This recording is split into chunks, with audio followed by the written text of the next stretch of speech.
Hola familia, antes de comenzar con la enseñanza del día de hoy, quiero invitarte a que tengamos un memorial recordando a nuestra querida Tania Pisano, que el lunes pasado partió con el Señor.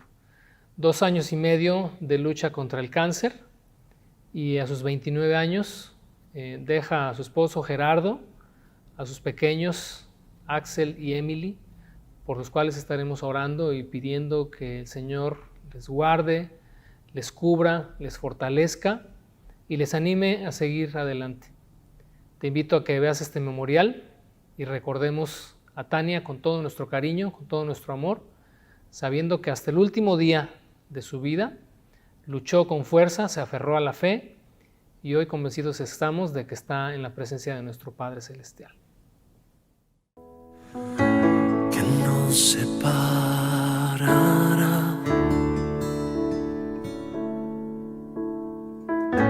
que nos separará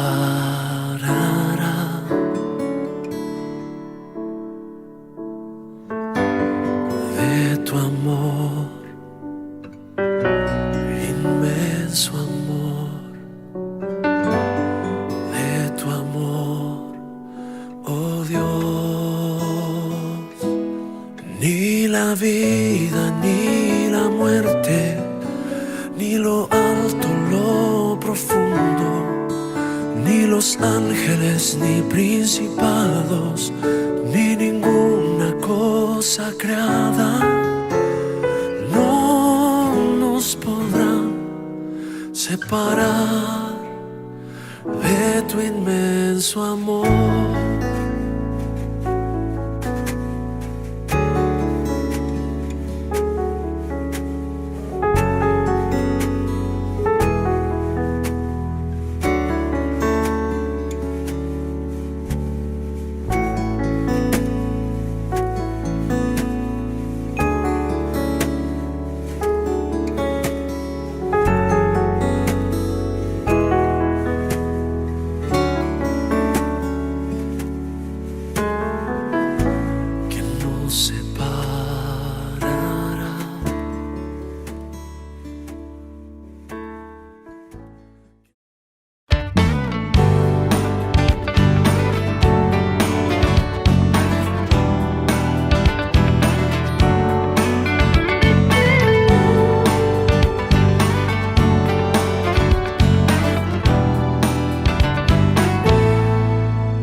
La carta de Pablo a los Gálatas fue escrita a varias iglesias en la región de Galacia, donde Pablo había viajado en uno de sus viajes misioneros. Puedes leer la historia en el libro de Hechos. Él escribió esta importante carta con una profunda pasión y frustración. Este es el trasfondo. El cristianismo comenzó como un movimiento judío mesiánico en Jerusalén, pero su mensaje era para toda la humanidad, así que rápidamente se esparció más allá de Israel.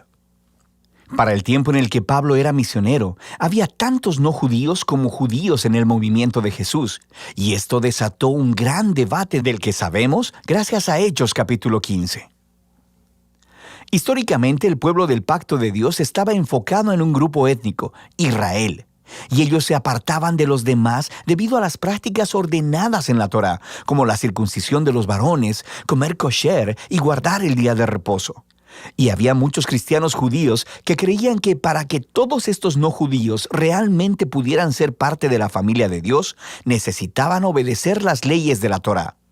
Algunos de estos cristianos judíos terminaron siendo parte de las iglesias de Galacia. Estaban socavando la enseñanza de Pablo y demandando la circuncisión de todos los varones cristianos no judíos, y muchos lo hicieron. Y cuando Pablo escuchó acerca de esto, se quebrantó su corazón, se molestó, y el resultado fue esta carta. Primero, él reta a los Gálatas con un resumen del mensaje del Evangelio sobre el Mesías crucificado. Luego, les dice que este Evangelio es el que crea la nueva familia multiétnica de Jesús y Abraham. Y luego, les muestra cómo este Evangelio es lo que verdaderamente transforma a las personas por la presencia y el poder del Espíritu. Inicia expresando su desconcierto de que los Gálatas han abrazado un evangelio diferente, el que era promovido por esos cristianos que hablaban mal de Pablo y demandaban la circuncisión. Así que Pablo primero defiende la autenticidad de su mensaje y su autoridad como apóstol. Él fue comisionado por el mismísimo Jesús resucitado para ir al mundo no judío. Recuerda la historia del libro de Hechos. Pablo dice que fue posteriormente a su llamado, que fue a Jerusalén para consultar a los otros apóstoles, como Pedro o Jacobo, y fue cuando les dijo que él no requería que los cristianos no judíos se circuncidaran o comieran kosher. Ellos estuvieron completamente de acuerdo. Pero esta tensión creció. Pedro había ido a Antioquía a visitar y ver a todos estos cristianos no judíos, y estaba comiendo y compartiendo con ellos. Pero cuando algunos de estos grupos de oposición provenientes de Jerusalén llegaron a Antioquía, Pedro cedió ante la presión. Dejó de comer con esos cristianos no circuncidados y los empezó a evitar. Así que Pablo confrontó y acusó a Pedro por su hipocresía, por no permanecer fiel al Evangelio. Para Pablo, demandar que estos nuevos cristianos fueran circuncidados y observaran la Torá era un error por una variedad de razones. Primero que nada, porque es una traición al Evangelio, o en sus palabras, el hombre no es justificado por las obras de la ley, sino mediante la fe en Cristo Jesús el Mesías, y también nosotros hemos creído en Cristo Jesús. Ser justificado, literalmente, ser declarado justo, es un término del Antiguo Testamento con mucha riqueza para Pablo.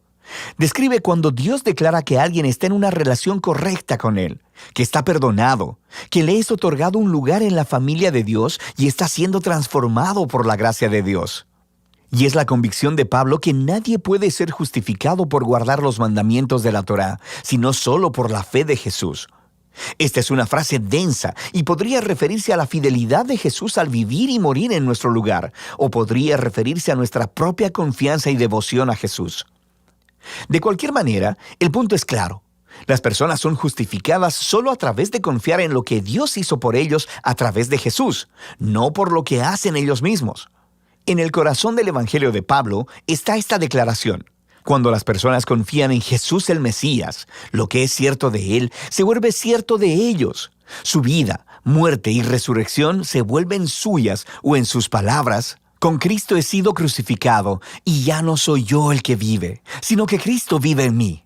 Y la vida que ahora vivo en la carne, la vivo por la fe en el Hijo de Dios, el cual me amó y se entregó a sí mismo por mí. Así que la razón por la que cualquiera puede decir que es recto delante de Dios o que pertenece a la familia del pacto de Jesús no es porque obedece las leyes de la Torá, sino solo por lo que Jesús hizo por ellos y que ellos nunca hubiesen podido hacer por sí mismos. Ahora, este profundo entendimiento de lo que Jesús logró tiene enormes implicaciones para quien ahora puede ser incluido en la familia del pacto de Dios y para lo que significa vivir como miembro de esta familia. Así que Pablo primero se vuelve a las historias de Abraham en Génesis, cómo él fue justificado o declarado justo delante de Dios, simplemente por tener fe al confiar en la promesa de Dios, de que un día todas las naciones encontrarían la bendición de Dios a través de él y de su descendencia. El propósito de Dios siempre fue tener una gran familia multiétnica de personas que se relacionen con Él en base a la fe, no a las leyes de la Torá. Pero esto hace que surja una pregunta importante.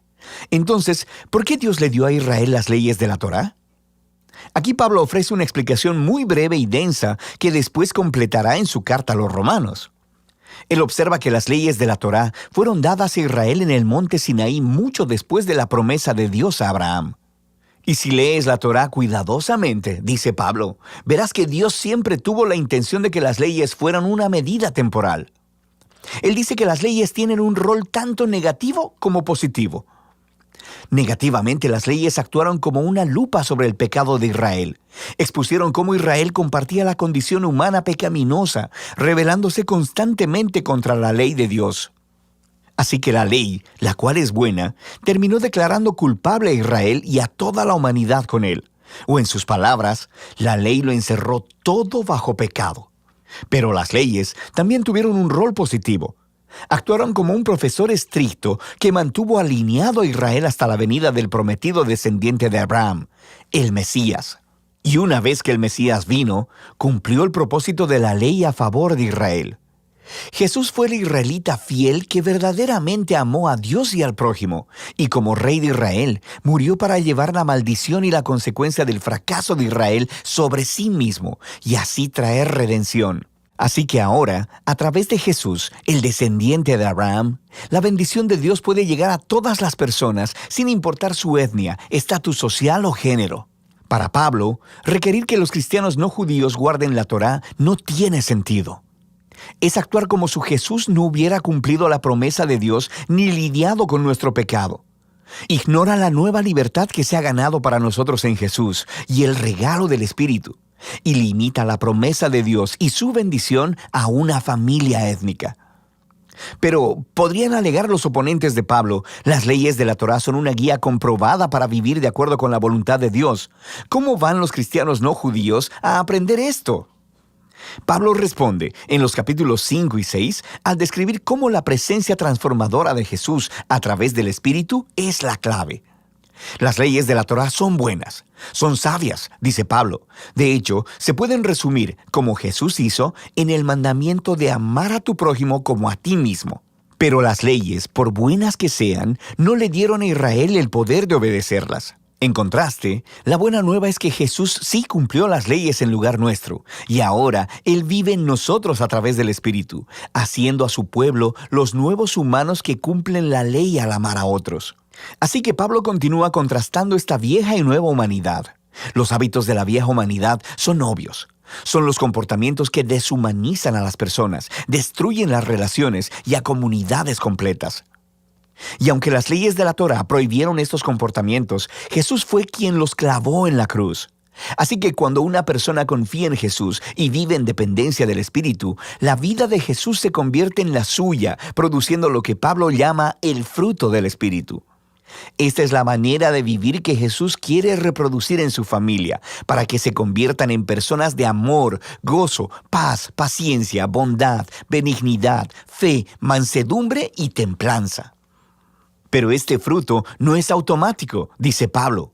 Requiere cultivarse, justo como los frutos naturales. O en sus palabras, si vivimos por el Espíritu, andemos también por el Espíritu. Esto requiere intencionalidad.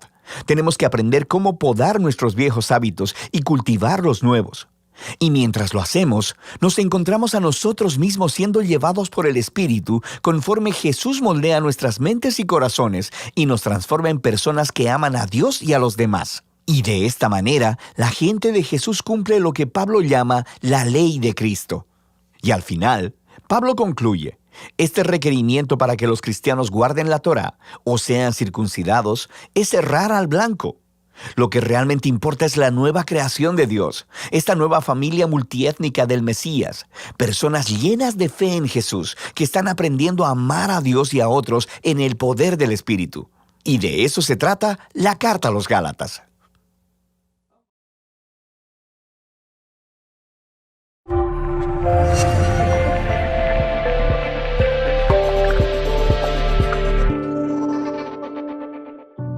Cada una de las cartas paulinas fue la respuesta a una necesidad.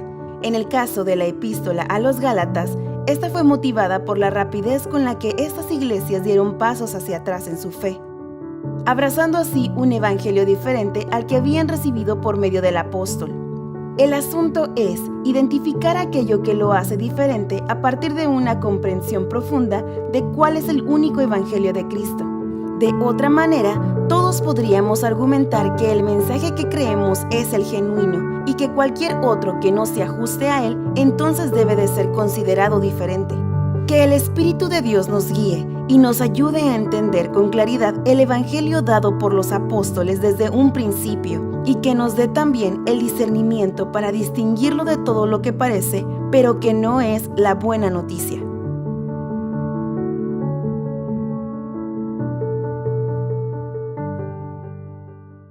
Bueno, familia, pues aquí estamos de nuevo, comenzando una semana más, este domingo 8 de noviembre. Bienvenido a nuestra reunión virtual.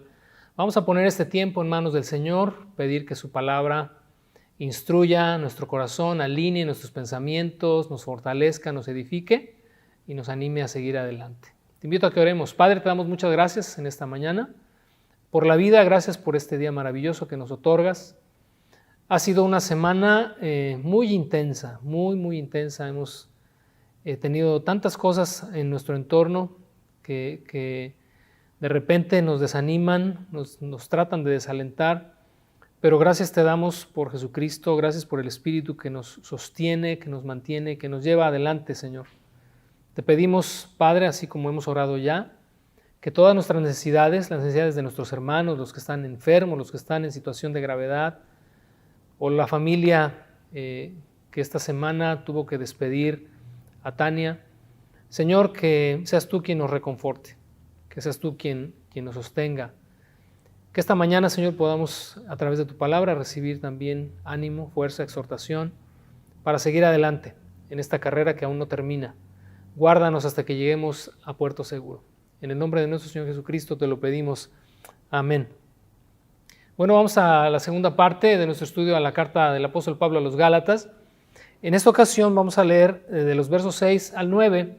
Igual es un bloque corto, pero muy sustancioso, debido a que en ellos, creo desde mi punto de vista, Pablo expone los motivos por los cuales escribe esta carta. Como dice la ley de Newton, a toda acción corresponde una reacción. Bueno, las cartas paulinas, y particularmente esta, obedecen a una situación apremiante ante la cual el apóstol no lo piensa dos veces y toma pluma y papel para poder escribir a estos sus hermanos y tratar de animarlos a continuar firmes en su fe. En el común denominador de las cartas paulinas, en esta sección que vamos a considerar, correspondería un mensaje elocuente de reconocimiento por las cosas que Pablo escucha o ve en la iglesia a la que escribe. Tal es el caso de la carta a los Efesios, a los Filipenses, a los Colosenses. Sin embargo, la carta a los Gálatas, en esta sección, después del saludo, viene inmediatamente una reacción en el corazón de Pablo que no da lugar a un elocuente saludo o un elocuente elogio, sino que es en realidad el inicio, el comienzo de una larga exhortación de 6 capítulos en los cuales el apóstol, como ya hemos venido viendo desde la semana pasada, abordará asuntos que han hecho que la fe en Cristo Jesús y su apego a la gracia de Dios se vean en peligro de perderse por causa de las doctrinas que ahora esta iglesia abraza.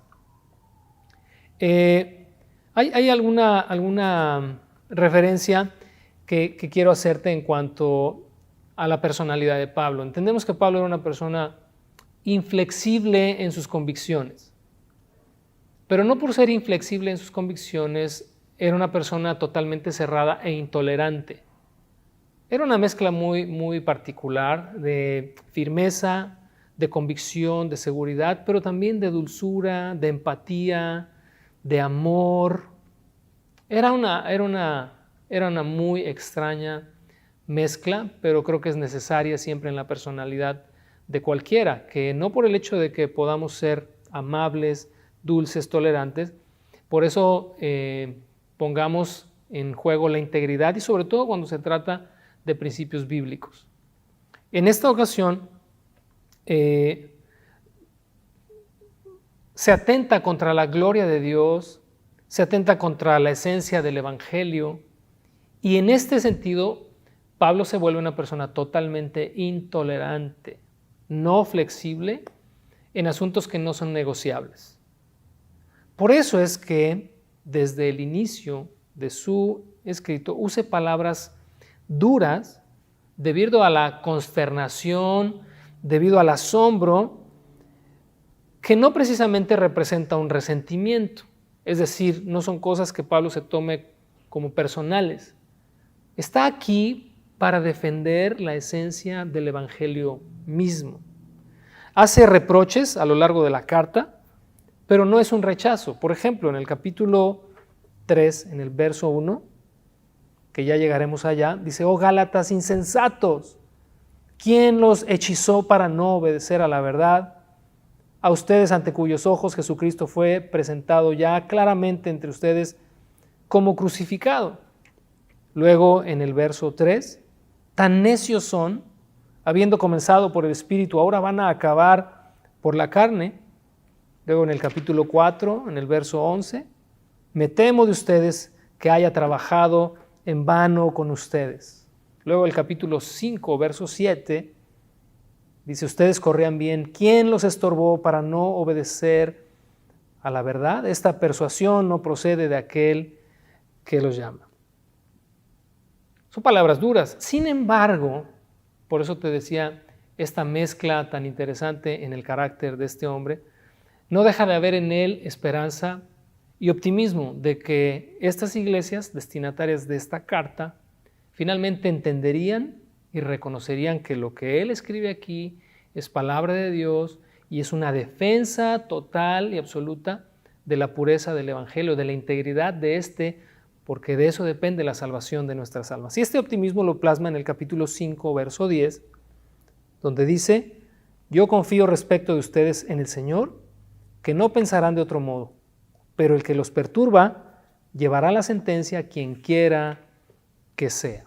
Y entonces allá en este optimismo señala a uno o a algunos que son precisamente quienes vinieron a perturbar a estas iglesias con estas enseñanzas de las cuales hablaremos durante los próximos meses.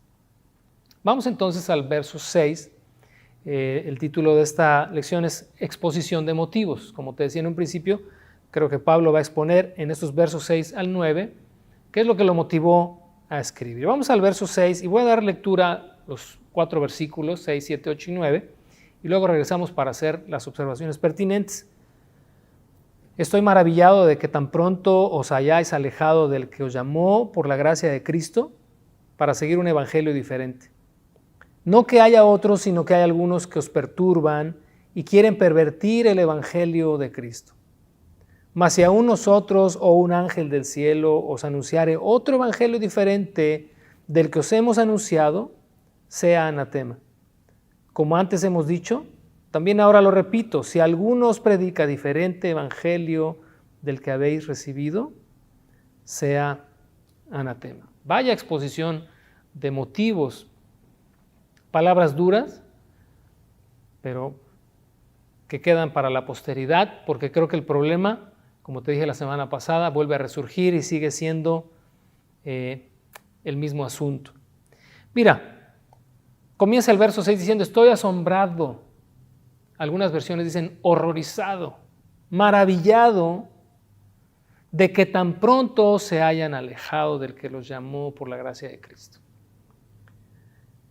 El retroceso o la regresión a la que estos creyentes de estas iglesias estaban volviendo era precisamente los aspectos derivados de guardar la ley de Moisés. No voy a entrar en esos detalles ahora porque a partir del capítulo 3 los veremos con mucha exactitud y con mucha observación muy particular. Cada una de estas cosas que Pablo va a tratar, estos asuntos que va a resolver. Pero yo lo que quiero exponer acá en este inicio es que Pablo se maravilla de que tan pronto hayan vuelto atrás. La regresión creo que es algo común en la naturaleza humana cuando somos llevados de la esclavitud a la libertad. Un ejemplo de ello lo tenemos en el pueblo de Israel. Cuando sale de Egipto, este deseo a volver fue recurrente por 40 años. Hubo un momento en el que Dios estaba ya tan cansado de esto que si no es por la intercesión de Moisés, y obviamente pues no elogiamos a Moisés porque Dios mismo puso a Moisés como un mediador ahí, si no es por la mediación de Moisés, Dios dice que habría aniquilado a este pueblo necio, que salió de la esclavitud e iba camino a la libertad, pero la regresión, que es un retroceso en este proceso que se inicia, o en esta acción que se inicia, esta regresión parecía ser la constante, una y otra vez. Pablo se encontró con lo mismo cuando estos nuevos creyentes, a los cuales se les habló de la libertad que tenemos en Cristo, y obviamente entendemos la libertad en torno a la justificación que es por la fe, hablaremos de ello adelante. Pero el volver nuevamente a la ley de Moisés, a sujetarse a esos mandamientos que habían prescrito porque son parte del antiguo pacto. Si a alguno de ustedes incomoda lo que estoy diciendo, bueno, tendrás que esperar a que vayamos avanzando, porque no es algo que digo yo, la Escritura misma dice, el libro de los Hebreos lo dice con total claridad. Cuando habla de un nuevo pacto, dice, habla del nuevo porque aquel viejo pacto, dice, desaparece. Es decir, nuestra adhesión a este nuevo pacto de alguna manera hace que la sujeción del pueblo creyente en Cristo y que descansa en la fe de Cristo no se vea obligado a volver a un pacto caduco. Pero también era ahí la constante, porque llegaron algunos a las iglesias de Galacia para forzar, para instigar, para, como dice aquí más adelante, para remover el corazón, la mente y el espíritu de estos gálatas y hacerlos volver. Y entonces Pablo, cuando está observando todo esto o está escuchando de esto, lo más bien estaba escuchando de todo lo que estaba pasando en las iglesias de Galacia, dice que se maravilló de que tan pronto. ¿Cuánto tiempo habría pasado entre que las iglesias de Galacia habían sido establecidas y ahora estaban considerando todo esto que te acabo de decir? No lo sé. Pero a Pablo le asombra que haya sido tan pronto. El escritor a los Hebreos, que no es Pablo, pero quien haya sido, parece que aborda el mismo problema. Como te decía la semana pasada, ojalá podamos ir después de Gálatas a estudiar este increíble libro de los Hebreos y podamos darnos cuenta ahí que el problema es el mismo. Y lo es, fíjate bien, y entiendo hasta cierto punto, entiendo lógico, el trabajo que le puede costar a un judío, a alguien que es judío de sangre, el desprenderse de aquello que fue su herencia, aquello que recibió de sus padres por toda la vida, y de repente que escuche un mensaje de libertad que diga, eres justificado solamente por la fe en Jesús el Mesías. Difícil desprenderse de todo aquello que cultural y religiosamente formó parte de su vida. El problema hoy es que aquellos que quieren regresar a un viejo pacto ni siquiera judíos son. No lo son de sangre. Son gentiles como la mayoría de nosotros que pretenden adoptar algo de lo que no entienden y de lo que no saben. Ya hablaremos, discúlpame que te esté diciendo esto, que ya hablaremos porque pues hoy estamos solamente en la exposición de motivos, pero ya hablaremos de eso a partir del capítulo 3 con lujo de detalle. Y entonces continúa diciendo ahí en el verso 6, estoy maravillado de que tan pronto se hayan alejado del que los llamó. Y aquí la anotación o el punto donde Pablo pone el dedo, la llaga donde Pablo pone el dedo, es en el hecho de que estas enseñanzas son tan graves que producen que una persona se aleje de Dios que le llamó por la gracia de Cristo. En otras palabras, no es solamente que vas a modificar una postura teológica o doctrinal. Es decir, bueno, es que antes yo era, por así decirlo, y con todo mi respeto para cualquier otra denominación, pero alguien que diga, bueno, es que antes era bautista y creía esto y esto, pero pues ahora considero que no, que es así, ahora estoy en una iglesia metodista, por ejemplo, y ahora creo esto. Son algunas posturas doctrinales con las que podemos de alguna manera, ¿qué te diría? Déjame usar la palabra, podemos sobrevivir. ¿Por qué? Porque no son fundamentales. Porque algunos creemos una cosa, otros creen otra cosa, en una diversidad de temas. Pero aquí estamos hablando de las bases mismas del Evangelio. Lo que se aborda en los capítulos 3 y 4 es algo que atenta contra la gracia, contra el favor, la gloria de Dios, que envía a su Hijo al mundo para dar su vida por nosotros y justificarnos, para que el hombre ahora diga, no, ahora necesito también guardar esto y aquello y aquello y aquello y aquello, junto con la fe en Cristo. Y entonces ahí Pablo dice, perdónenme, esto no es negociable, porque esto los aleja. Y honestamente, cuando tú lo ves desde esta perspectiva, te das cuenta que los temas son temas muy serios, porque esto sí te aleja. Esto te separa. Y tan es así que en el capítulo 5, verso 2, y fíjate bien, no me voy a adelantar en el tema, no quiero caer en esa tentación, pero fíjate bien cuáles son los temas que se van a tratar en esta carta. Dice el capítulo 5, verso 2, he aquí yo, Pablo, les digo que si se circuncidan, observa lo grave, de nada les aprovechará Cristo. Y otra vez testifico a todo hombre que se circuncida, que está obligado a guardar toda la ley. Observa cómo se pone más grave en el verso 4. De Cristo os desligasteis, los que por la ley os justificáis, de la gracia habéis caído. Ya llegaremos allá y muero de ganas honestamente por llegar allá, pero tenemos que ir paso a pasito. Y esos son los temas que el apóstol Pablo va a tocar. Uno de ellos es la circuncisión, y la circuncisión está prescrita en la Torá, está prescrita en la ley de Moisés. Y entonces, el problema no es que digas, bueno, es que ahora yo creo que necesitamos circuncidarnos, o yo creo que necesitamos guardar estas cosas que son de la ley. Bueno, tienes que entender que si quieres guardar un aspecto de la ley, estás obligado, porque así lo prescribe la ley, lo veremos en capítulo 3, estás obligado a guardarla toda. Toda, no puedes seleccionar qué guardar y qué no guardar, tienes que guardarla toda, pero si pretendes casarte con ese viejo pacto, tienes que entender que caes entonces de la gracia de Cristo. Se vuelve inefectiva la gracia de Cristo para ti, son incompatibles. Y como digo, estoy adelantándome a los temas, Pablo los tiene bien claros, él sabe qué es lo que va a escribir. Y entonces por eso dice, vamos a volver a leer el verso 6 del capítulo 1, dice, estoy horrorizado de que tan pronto se hayan alejado. Se han alejado del que los llamó por la gracia de Cristo Jesús. ¿Te das cuenta? No está diciendo, corren el peligro de alejarse, corren el peligro de separarse. Una vez que comienzan a abrazar esto, dice Pablo, ya se alejaron de Dios, que los llamó. La obra del Espíritu Santo de llamarnos, de convocarnos, de guiarnos a Cristo, dice el Evangelio de Juan, guiarnos a Cristo para que en Él encontremos salvación, plenitud, justificación, solo por la fe en Él, corre peligro de ser inefectiva a aquellos que vuelven a abrazar un evangelio diferente.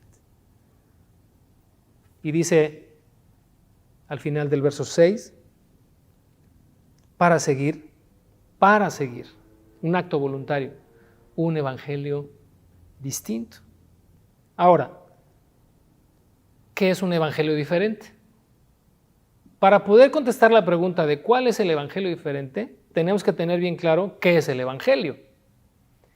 Porque los judaizantes modernos, déjame decirte, que consideran el evangelio que nosotros predicamos el evangelio diferente. Y que consideran que el evangelio que ellos predican es el evangelio genuino, es el evangelio puro. Y entonces eso nos mete en una controversia.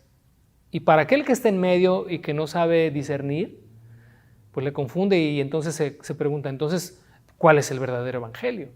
La semana pasada leíamos en el mismo capítulo 1, en el verso 4, te decía yo un extracto de lo que el evangelio es. Vamos a citarlo nuevamente. Dice, el cual, hablando de Cristo, se dio a sí mismo por nuestros pecados, para librarnos del presente siglo malo, conforme a la voluntad de nuestro Dios y Padre. El evangelio es la buena noticia. Evangelión es en griego que significa eso, buena nueva, una buena noticia.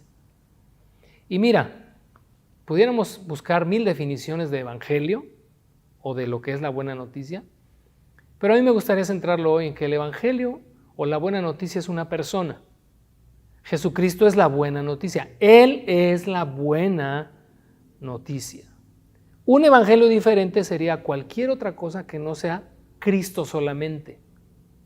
Porque cuando hablamos de que Cristo es el evangelio, hablamos de que su obra es suficiente y es la necesaria que el hombre necesita para ser justificado delante de Dios. Y esto lo vemos a través de todo el Nuevo Testamento, lo vemos en la epístola a los Hebreos, lo vemos en Apocalipsis, lo vemos en todas partes, lo vemos en los evangelios.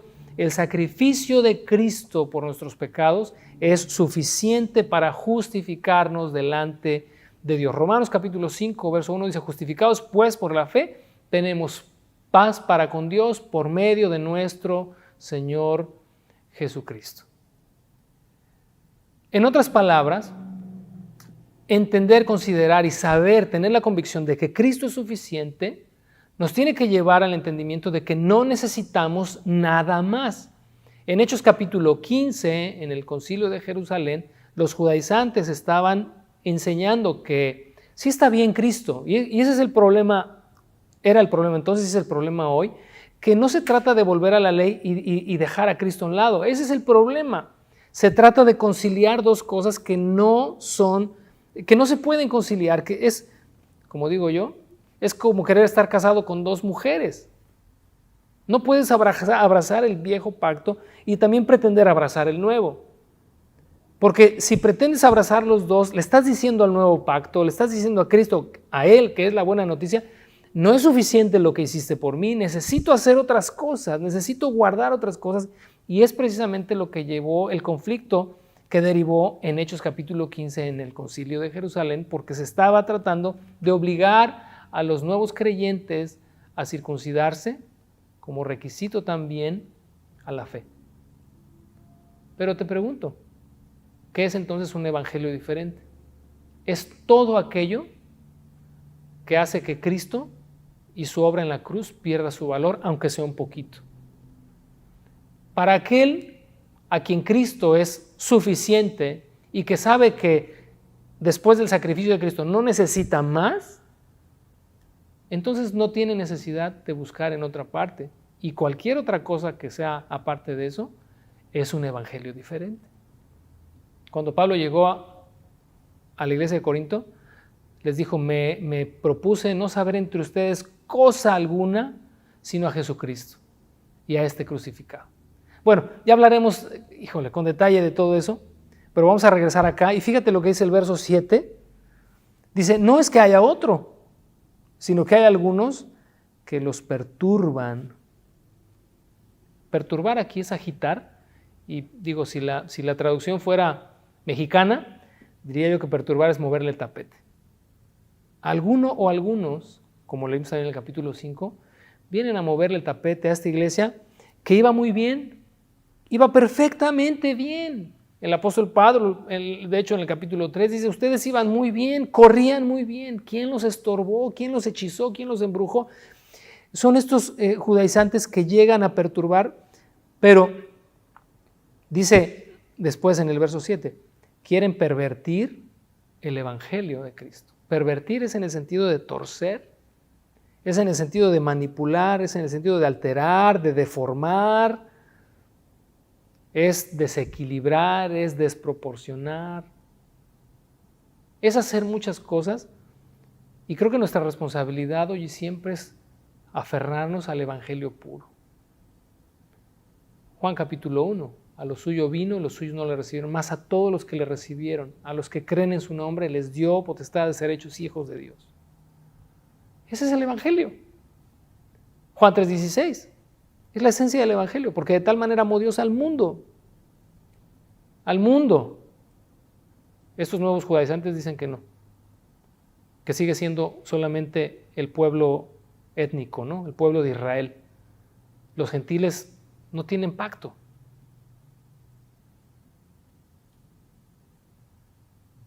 Para que todo aquel que en él cree no se pierda, mas tenga vida eterna. El apóstol Pedro, ¿no? Dios no quiere que ninguno se pierda, sino que todos procedan al arrepentimiento. Y el único camino y la única vía que Dios trazó para su llamado y para que el hombre vuelva a Él es Jesucristo.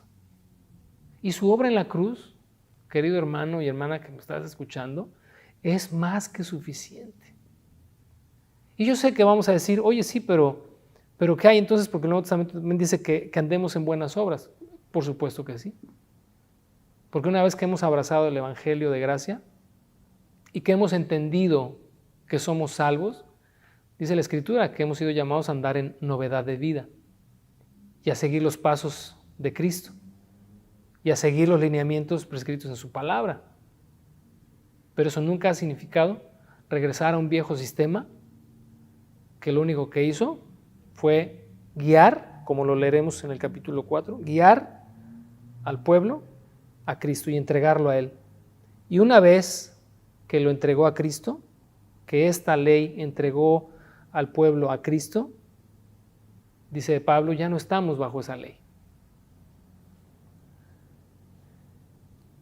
En su misma admiración y en su mismo asombro, continúa diciendo en el verso 8, mas si aún nosotros o un ángel del cielo les anuncia otro evangelio diferente del que les hemos anunciado, que caiga bajo maldición o que sea maldito, que es lo que significa sea anatema. Yo quiero que te detengas un poco a entender, como te decía la semana pasada, lo duro de la pluma del apóstol, porque no es un asunto cualquiera. Fíjate, por ejemplo, en la carta primera a los Corintios, era una iglesia sobreespiritual, y más bien sobreespiritual me refiero a que sobreespiritualizaba las cosas. Era una iglesia a su vez carnal, era una iglesia con un montón de deficiencias, y Pablo también les escribe duramente, les exhorta a alinearse, les exhorta a corregir muchas cosas. Pero aún, fíjate, cuando era una iglesia así, carnal, la exhortación no es tan dura como a esta iglesia o como estas iglesias de Galacia. Porque aquí, cuando sujeta a maldición a cualquiera que presente un evangelio diferente, es porque está de alguna manera atentando contra la gloria misma de Dios, contra el plan de salvación que Dios trazó para el hombre a través de Jesús. Porque esto te puede llevar a la perdición misma, porque como leímos en el capítulo 5, te alejas de Dios, aquí el capítulo 1, el capítulo 5 dice, te desligas de Cristo y caes de la gracia. Y entonces Pablo, como está viendo toda la película y está viendo cuál es el riesgo que corren estas iglesias, literalmente de perderse, entonces dice, si en nosotros, y cuando se refiere a ellos mismos, es como si dijera, si cambiáramos de opinión mañana, y mañana viniera yo a decirte que pues siempre no era así como te dije, o si viene incluso, dice, un ángel del cielo, quizás, yo no sé si Pablo en ese momento está pensando en que hipotéticamente, ¿verdad?, un ángel mismo descendiera, o que un ángel maligno disfrazado de ángel de luz viniera. Yo no sé a cuál de las dos figuras está haciendo alusión, pero finalmente dice, si un ángel mismo desciende del cielo y les anuncia un evangelio distinto del que les hemos anunciado, caiga bajo maldición. Qué grueso. Y mira, cuando dice caiga bajo maldición, no es un deseo. Pablo no está evocando un deseo. Está haciendo una declaración formal, solemne y espiritual. No es, pues, ojalá y le cayera la maldición. No. Si viene alguien con otro evangelio, que la maldición de Dios caiga sobre él. Verso siguiente. Como antes hemos dicho, también ahora lo repito, si alguno les predica diferente evangelio del que habéis recibido, sea anatema. ¿Por qué una condenación tan severa? Por el peligro de extraviar o de inducir un alma a confiar en algo que no salva. Cualquier otra cosa fuera de Cristo, nada fuera de Cristo, tiene el poder y la capacidad de salvarnos. Mira, quiero terminar leyendo el capítulo 2, verso 21. No desecho la gracia de Dios, escribe Pablo, pues si por la ley fuera la justicia, entonces por demás murió Cristo. Lo que quiere decir esto es que si vamos a abrazar un evangelio distinto, entonces para nosotros la gracia es inefectiva, porque Cristo entonces vino a morir en vano. Te animo, te exhorto y te invito a que tu confianza en el evangelio de Jesús, en la buena noticia, en el hecho de que Cristo murió por tus pecados, sea más que suficiente y no tengas necesidad de regresar o de volver, si es que eres judío, pero como seguramente no lo eres, abrazar algo que ni siquiera conoces. Te animo, sigamos adelante y ten paciencia. Sé que es una carta dura, es una carta difícil, pero conforme vayamos avanzando en ella vamos a poder encontrar mucha claridad y vamos a poder distinguir aquello que es palabra de Dios de aquello que no lo es, aquello que es evangelio, de aquello que aunque parece que es el evangelio, no es sino una falsa imitación. Que Dios te bendiga. Bonita tarde. Nos gustaría invitarte a revisar algunos puntos que se mostraron durante la reunión. Participa en la siguiente trivia y reafirma así tus conocimientos. La carta a los Gálatas fue una carta de A. Ánimo e inspiración. B. Reprensión. C. Consuelo.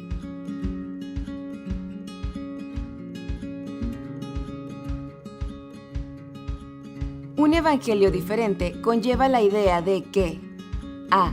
Debes hacer algo más para ser justificado. B. El sacrificio de Cristo es todo suficiente. C. Se enfoca en y glorifica a Cristo.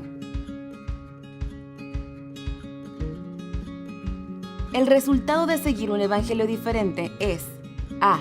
Nos confunde. B. Nos mueve el tapete. C. Nos aleja de Dios.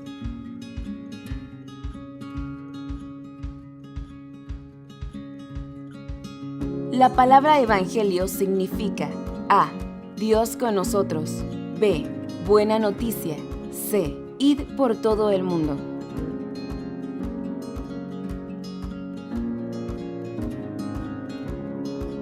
La expresión sea anatema significa A. Caiga bajo maldición. B. Sea castigado. C.